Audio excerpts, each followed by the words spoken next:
Dear student, आज के video में हम अपना सिग्निफिकेंस और डायमेंशनल एनालिसिस वाला जो टॉपिक है वो हम कंटिन्यू करेंगे। तो हमने लास्ट वाले वीडियो में देखा था कि जो हमने इतने सारे डायमेंशन फॉर्मूले निकाले हैं उनका क्या क्या सिग्निफिकेंस है, यानी कि कहाँ कहाँ पे हम उसको यूज़ कर सकते हैं। तो हमारा जो टॉपिक चल रहा है वो है हमारा सिग्निफिकेंस या एप्लीकेशन ऑफ डायमेंशन एनालिसिस। तो ये हम इसमें देख रहे हैं, और लास्ट टाइम के जो वीडियो हमने किए हैं उसमें हमने फर्स्ट एप्लीकेशन की थी checking the dimensional consistency of equations, यानी कि जो इक्वेशंस हैं उसको हमने बहुत सारी इक्वेशंस को है उसको हमने चेक किया है कि क्या वो डायमेंशनली करेक्ट होती हैं या डायमेंशनली करेक्ट नहीं होती हैं। तो इसमें हमने बहुत सारी इक्वेशंस निकाली कि अगर उनमें लेफ्ट हैंड साइड के डायमेंशन और जो राइट हैंड साइड के डायमेंशन है वो हमारे इक्वल आते हैं तो इसका मतलब वो हमारी करेक्ट होती हैं, और अगर इक्वल नहीं आते हैं तो वो हमारी इनकरेक्ट होती हैं। तो आज की वीडियो में हम अपना सेकंड एप्लीकेशन जो है डायमेंशनल एनालिसिस का जो सेकंड एप्लीकेशन है वो हम कंटिन्यू करेंगे। और सेकंड एप्लीकेशन है हमारा डिड्यूसिंग रिलेशनशिप। सेकंड एप्लीकेशन हम इसमें करेंगे that is the deducing relationship among the physical quantity. जो हमारी फिज़िकल क्वांटिटी है उसके बीच में हमें रिलेशनशिप निकालना है। ठीक है, तो उसके में हमें रिलेशनशिप निकालना है, किसी भी फिज़िकल क्वांटिटी के बीच में हमें रिलेशनशिप निकालना है। तो इसका क्या मतलब है, ये जो डिड्यूसिंग फिज़िकल रिलेशनशिप है, तो इसका मतलब है कि अगर हम इसमें आज के वीडियो में हम देखेंगे कि किसी भी फिज़िकल क्वांटिटी के लिए, यानी कि किसी भी चीज़ के लिए, किसी भी कोई भी जो हमारी फिज़िकल क्वांटिटी है हम उसके लिए क्या निकाल सकते हैं, हम उसके लिए एक फ़ॉर्मूला निकाल सकते हैं। हम उसके लिए एक फ़ॉर्मूला जो है वो हम डिराइव कर सकते हैं। फ़ॉर्मूला जो है हम उसको डिराइव करके बता सकते हैं कि फ़ॉर्मूला क्या होगा किसी भी चीज़ के लिए। और हमें क्या क्या पता होना चाहिए, हमें ये चीज़ पता होना चाहिए कि जिस चीज़ का फ़ॉर्मूला हम निकाल रहे हैं वो कौन कौन से फैक्टर्स पे डिपेंड करता है। तो वो जो है कौन कौन से फैक्टर पे डिपेंड करता है, तो ये हमें पता होना चाहिए कि हम किसी भी फिज़िकल क्वांटिटी के लिए कोई भी फॉर्मूला जो है वो हम निकाल सकते हैं, डिराइव कर सकते हैं। हमें क्या पता होना चाहिए, हमें ये पता होना चाहिए कि फॉर्मूला निकालने के लिए वो फिज़िकल क्वांटिटी कौन कौन से फैक्टर पे डिपेंड करती है। फॉर एग्ज़ाम्पल आज के जो वीडियो में हम निकालेंगे, आज के वीडियो में हम निकालेंगे सेंट्रीपिटल फोर्स का फॉर्मूला हम डिराइव करेंगे। सेंट्रीपिटल फोर्स के लिए जो फॉर्मूला होता है वो होता है mv² upon r। Centripetal force का जो फॉर्मूला होता है mv²/r। तो ये फॉर्मूला कैसे निकला, ये फॉर्मूला भी हम, ये फॉर्मूला ठीक है या नहीं, ये फॉर्मूला कैसे जो है हम निकालेंगे कि यहाँ पे mv² ही क्यों आएगा, mv³ क्यों नहीं हो सकता, यहाँ पे mv³/r² क्यों नहीं हो सकता, या m² क्यों नहीं हो सकता इस फॉर्मूले में। तो हम डिराइव करेंगे कि कौन कौन से फैक्टर पे ये फॉर्मूला हमारा डिपेंड करता है और कैसे कैसे जो है हम इसको डिराइव करेंगे। तो ये जो एप्लीकेशन है ये भी हमारा बहुत इंपॉर्टेंट है, और इस टाइप के जो क्वेश्चंस हैं ये हमारे एग्ज़ाम्स में आते हैं। और ये वाला जो क्वेश्चन है ये भी हमारा 5 मार्क्स में आता है कि आपको ये फॉर्मूला डिराइव करना है सेंट्रीपिटल फोर्स के लिए F = mv²/r का जो फॉर्मूला है ये आपको डिराइव करना है। तो सेंट्रीपिटल फोर्स क्या होता है कि कोई भी जो बॉडी है अगर वो आपकी सर्कल में मूव कर रही है, मान लो कोई बॉडी आपकी सर्कल में मूव कर रही है, मान लो कि ये कोई पॉइंट P है, ये पॉइंट P जो है ये हमारा सर्कल में मूव कर रहा है। ठीक है, तो इस वाले मोशन को फिर हम क्या कहेंगे, सर्कुलर मोशन कहेंगे, और ये इसका सेंटर हो गया and this is the radius. तो ये पार्टिकल P है जो कि हमारा सर्कल में मूव कर रहा है, और किसी भी चीज़ को सर्कल में मूव कराने के लिए हमें जो फोर्स लगाना पड़ता है उसी फोर्स को हम क्या कहते हैं, उसी फोर्स को हम कहते हैं सेंट्रीपिटल फोर्स। तो सर्कुलर मोशन के लिए हमें कौन सा फोर्स रिक्वायर्ड होता है, that is the centripetal force. तो सर्कुलर मोशन के लिए हमें एक फोर्स की ज़रूरत होती है जिसे हम सेंट्रीपिटल फोर्स कहते हैं। सेंट्रीपिटल का मतलब कि इस फोर्स की जो डायरेक्शन है हमेशा वो सेंटर की तरफ होती है। अगर हम इस पॉइंट पे सेंट्रीपिटल फोर्स देखें तो ये सेंटर की तरफ होगा, ये इसकी डायरेक्शन होगी। अगर हम यहाँ पे इसकी डायरेक्शन देखें तो ये इसकी जो डायरेक्शन है हमेशा वो सेंटर की तरफ होती है, इसीलिए इस वाले फोर्स को हम क्या कहते हैं, सेंट्रीपिटल फोर्स कहते हैं। तो सेंट्रीपिटल फोर्स हमें दिया गया है कि कोई भी जो पार्टिकल है उस पार्टिकल के लिए जो सेंट्रीपिटल फोर्स है, तो सबसे पहले हमें दिया होगा कि वो सेंट्रीपिटल फोर्स जो है वो कौन कौन से फैक्टर पे डिपेंड करता है। तो जो जैसे जैसे उसमें दिया होगा आपको न्यूमेरिकल में, वैसे वैसे आपको लिख लेना है यहाँ पे। तो सबसे पहले इसमें जो भी आपको दिया होगा कि जो सेंट्रीपिटल फोर्स है दैट डिपेंड्स ऑन, तो जब भी डिपेंड्स ऑन दिया होगा तो हम यहाँ पे डायरेक्टली प्रोपोर्शनल का साइन लगाएंगे कि फोर्स इज़ डायरेक्टली प्रोपोर्शनल। तो इसमें जो फर्स्ट दिया गया है वो हमें दिया गया है कि जो पार्टिकल है उसके मास पे डिपेंड करता है, लेकिन मास की पावर कितनी आएगी, मास की पावर 1 आएगी, मास की स्क्वायर आएगा या मास का क्यूब आएगा, तो ये हमें नहीं पता है। तो इसीलिए हम यहाँ पे क्या कर लेते हैं, मास की पावर जो है उसकी पावर को हम a लिख लेते हैं और a की वैल्यू जो है हम यहाँ पे कैलकुलेट करेंगे। इसके बाद ये जो सेंट्रीपिटल फोर्स है ये कौन से फैक्टर पे डिपेंड करता है, उसके बाद फिर हमें दिया गया है it depends on the velocity. तो जो हमें दिया गया है, जैसे जैसे हमें दिया गया है कि ये वेलोसिटी पे डिपेंड करता है, तो ऐसे ही हमने लिख लिया कि it depends on the velocity और इसकी पावर जो है वो हमने यहाँ पे b लिख ली है।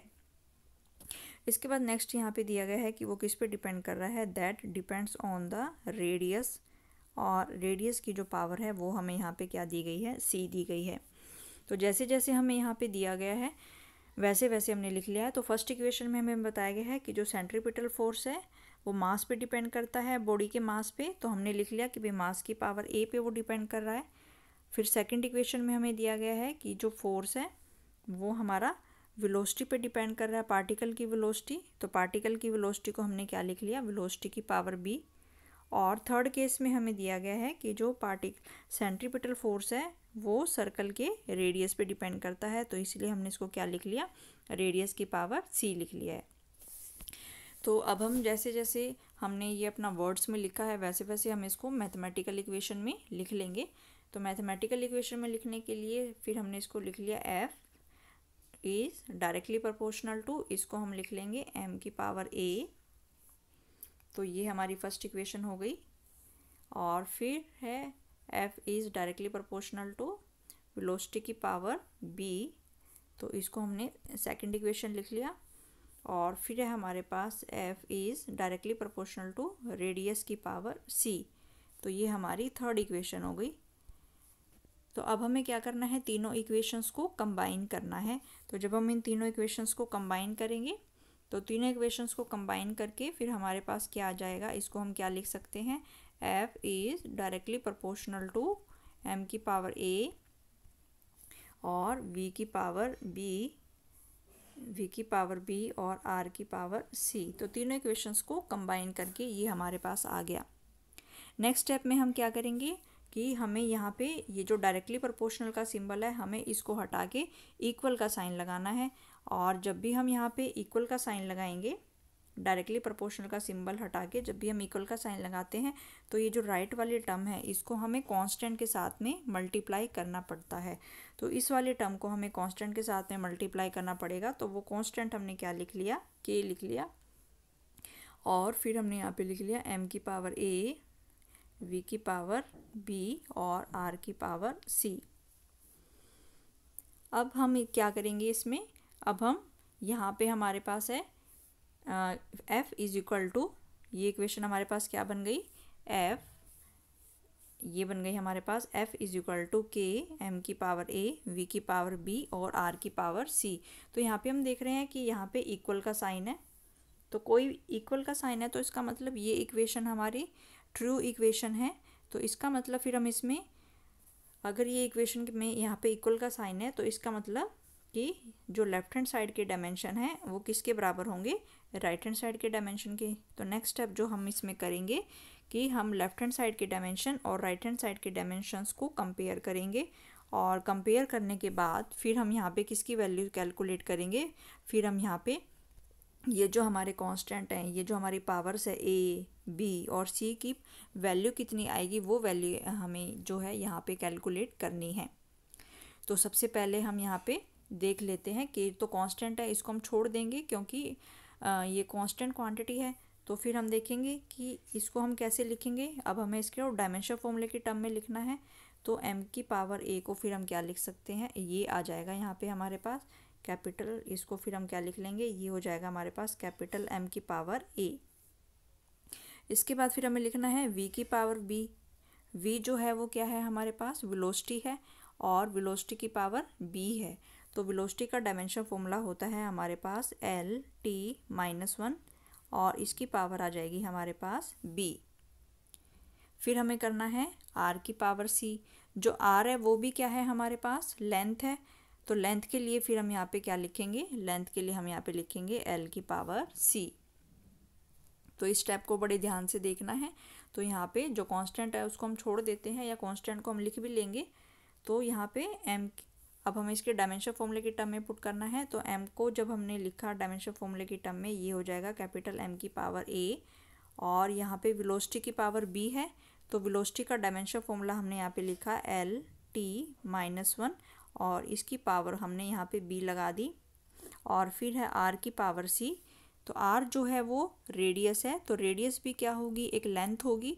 तो लेंथ की टर्म में अगर हम इसको लिखेंगे तो ये हो जाएगा हमारा l की पावर c। तो ये हमारा लेंथ की टर्म में आ गया l की पावर c।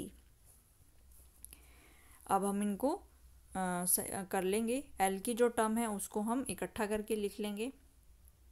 तो यहाँ से आ गया हमारे पास, तो यहाँ से अगर हम नेक्स्ट कंटिन्यू करें तो यहाँ से आ गया हमारे पास f is equal to m की पावर a था, और यहाँ पे था हमारे पास L-T-1, इसकी पावर b, इसकी पावर b, और l की पावर c। तो अब हम इसको कर लेते हैं। तो ये हो जाएगा हमारे पास m पावर a, इसको सॉल्व करेंगे तो ये हो जाएगा l power b, t power minus b, और l पावर c। तो अब इस l को और इस l को जो है हम इकट्ठा लिख लेंगे। इस l को और इस l को हम इकट्ठा लिख लेंगे यहाँ पे। तो ये हो जाएगा हमारे पास m की पावर a, और फिर इस l और इस l की टर्म को हम इकट्ठा करके लिखेंगे। तो ये हो जाएगा हमारे पास l की पावर b प्लस c, यानी कि ये जो हमारे पास है, इस m की पावर a, इसको हमने लिख लिया। तो ये हो गया हमारे पास m की पावर a। फिर इस l की पावर को और इस l की पावर को हमने इकट्ठा लिखा। तो ये हो जाएगा l की पावर b प्लस c।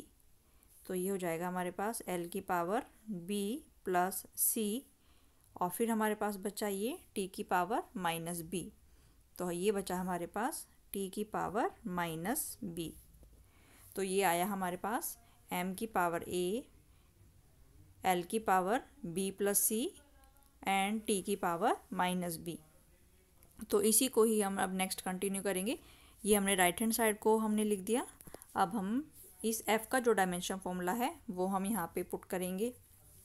तो ये आया हमारे पास यहाँ पे m की पावर a, l की पावर b प्लस c, और t की पावर माइनस b। तो ये आ गया हमारे पास, ठीक है। यहाँ पे आ गया हमारे पास f is equal to m की पावर a, ये आ गया हमारे पास f is equal to m की पावर a, l की पावर b प्लस c, और t की पावर माइनस b। अब हमें क्या करना है, क्योंकि यहाँ पे बीच में इक्वल का साइन है, इसका मतलब लेफ्ट हैंड साइड के डायमेंशन और राइट हैंड साइड के डायमेंशन जो है बराबर होने चाहिए। तो लेफ्ट हैंड साइड में हमारे पास क्या है यहाँ पे, फोर्स। तो अब हम फोर्स का डायमेंशन फॉर्मूला पुट कर देंगे। हमें पता है कि फोर्स का जो डायमेंशन फॉर्मूला क्या होता है, ML-T-2। तो ये वाली वैल्यू जो है हम यहाँ पे फोर्स के लिए पुट कर देंगे। तो लेफ्ट हैंड साइड में हमने पुट कर दिया यहाँ पे ML-T-2, ये हमने लेफ्ट हैंड साइड में पुट कर दिया। और राइट हैंड साइड में हमारे पास क्या आ गया, m की पावर a, l की पावर b प्लस c, और t की पावर माइनस b। तो ये आ गया हमारे पास। अब क्योंकि बीच में इक्वल का साइन है, इसका मतलब लेफ्ट हैंड साइड और राइट हैंड साइड जो है वो हमारी बराबर है। तो अब हम इसमें कंपेयर करेंगे, m को m के साथ कंपेयर करेंगे, l को l की पावर के साथ कंपेयर करेंगे, और t की पावर को t की पावर के साथ जो है हम कंपेयर करेंगे। तो सबसे पहले हम इस m को और m को कंपेयर करें। तो यहाँ पे लेफ्ट हैंड साइड में है हमारे पास m की पावर 1, लेफ्ट हैंड साइड में है हमारे पास m की पावर 1, और राइट हैंड साइड में है हमारे पास m की power a। Left hand side में यहाँ पे हम देखें, क्योंकि इसकी कोई पावर नहीं है तो ऑटोमेटिकली ये हमारी 1 हो जाएगी। तो लेफ्ट हैंड साइड में m की पावर 1 है और राइट हैंड साइड में m की पावर a है। तो इसको कंपेयर करेंगे तो यहाँ से हमारे पास आ जाएगा कि a की वैल्यू कितनी आ गई 1। तो यहाँ से हमारे पास आ गया कि a की पावर जो आ गई वो हमारे पास 1 आ गई है। अब हम किसको कंपेयर करेंगे? ऐसे ही अब हमें l की पावर को कंपेयर करना है और t की पावर को कंपेयर करना है। तो अगर हम यहाँ पे पहले t की पावर को कंपेयर कर लें, तो अगर हम यहाँ पे t की पावर को कंपेयर कर लें तो यहाँ पे है t की पावर -2 और यहाँ पे है t की पावर -b। ठीक है, तो यहाँ पे है लेफ्ट हैंड साइड में है हमारे पास t की पावर -2 और राइट हैंड साइड में है हमारे पास t की पावर -b। तो दोनों को कंपेयर करें तो यहाँ पे क्या आ गया हमारे पास, माइनस से माइनस कैंसिल हो जाएगा। ठीक है, और हमारे पास बचेगा, माइनस से माइनस कैंसिल हो जाएगा तो हमारे पास बचेगा b = 2। तो ये हमारे पास b की वैल्यू आ गई कि b की जो वैल्यू है, हमने यहाँ पे t की पावर को कंपेयर किया तो t की पावर को कंपेयर करने से b की वैल्यू हमारे पास कितनी आ गई, 2 आ गई है।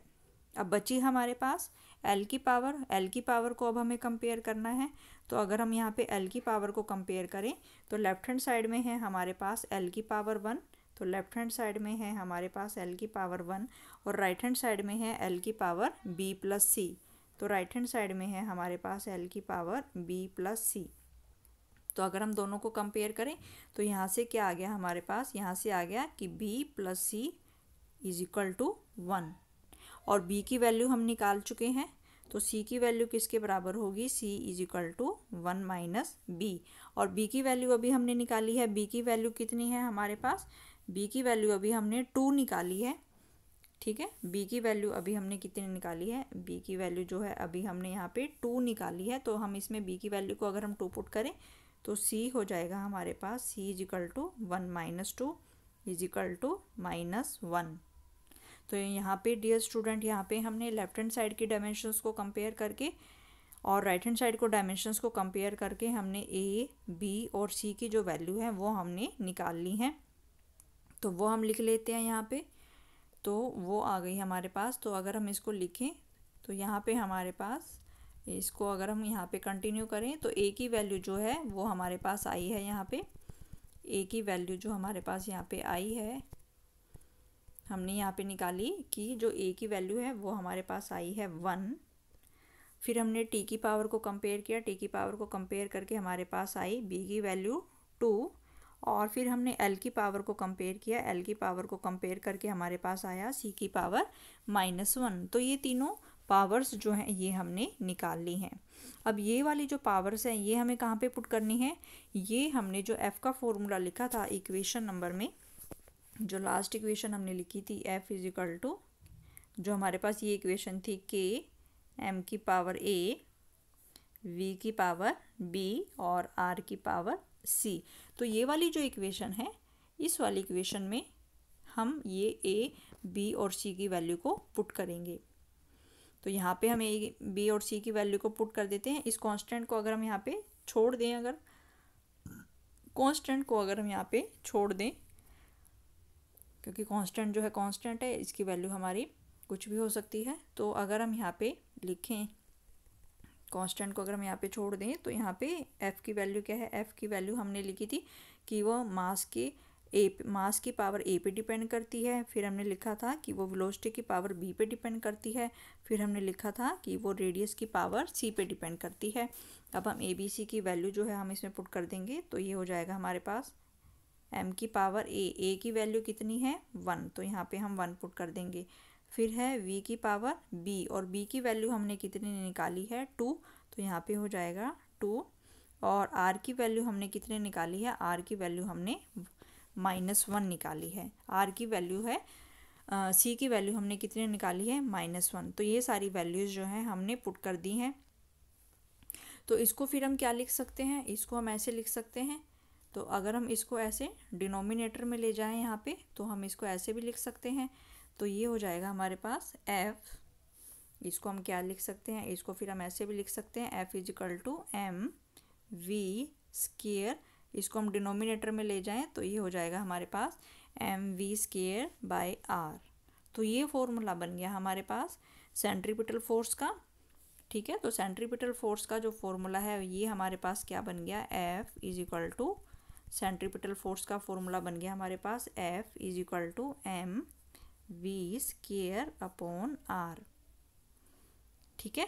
तो m जो है, तो ये क्वेश्चन जो है ये हमारा बहुत इंपॉर्टेंट है, ये हमारा हमेशा 5 मार्क्स में आता है। इस टाइप के क्वेश्चंस की फॉर्मूले जो है हम कैसे बना सकते हैं, तो हम किसी भी फिजिकल क्वांटिटी के लिए फॉर्मूला बना सकते हैं। यहाँ पे हमने कौन सी फिजिकल क्वांटिटी के लिए फॉर्मूला बनाया, यहाँ पे हमने सेंट्रीपिटल फोर्स के लिए फॉर्मूला बनाया। और फॉर्मूला बनाने के लिए हमें ये पता होना चाहिए कि ये जो फॉर्मूला है ये कौन कौन से फैक्टर पर डिपेंड करता है। तो हमें ये दिया गया था कि ये जो फॉर्मूला है, जो पार्टिकल सर्कुलर मोशन में है ये उसके मास पे डिपेंड करता है, जो पार्टिकल सर्कुलर मोशन में है ये उसकी वेलोसिटी पे डिपेंड करता है, और जो पार्टिकल सर्कुलर मोशन में है ये सर्कल के रेडियस पे डिपेंड करता है। तो हमें उसकी पावर्स नहीं पता थी, हमें इसके फॉर्मूले में ये नहीं पता था कि m की पावर 1 आएगी, स्क्वायर आएगा, क्यूब आएगा। तो ये सारा हमने ये स्टेप बाय स्टेप जो है इसको निकाला है। तो ये स्टेप बाय स्टेप से हमें करना है। तो जैसे जैसे हमें जो जो चीज़ें दी गई हैं वैसे वैसे हमें उसको मैथमेटिकली लिखते जाना है। फिर हमें लेफ्ट हैंड साइड के डायमेंशंस और राइट हैंड साइड के डायमेंशंस को कंपेयर करके ए बी और सी की वैल्यू फाइंड आउट करनी है। फिर ए बी सी की वैल्यू जो है वो हमें इक्वेशन में पुट करके हमें फॉर्मूले की वैल्यू जो है वो फाइंड आउट करनी है। तो ये था हमारा derivation of centripetal force, derivation of formula of centripetal force. तो सेंट्रीपिटल फोर्स की वैल्यू हमेशा किसके बराबर होती है, M V square by R. Thank you.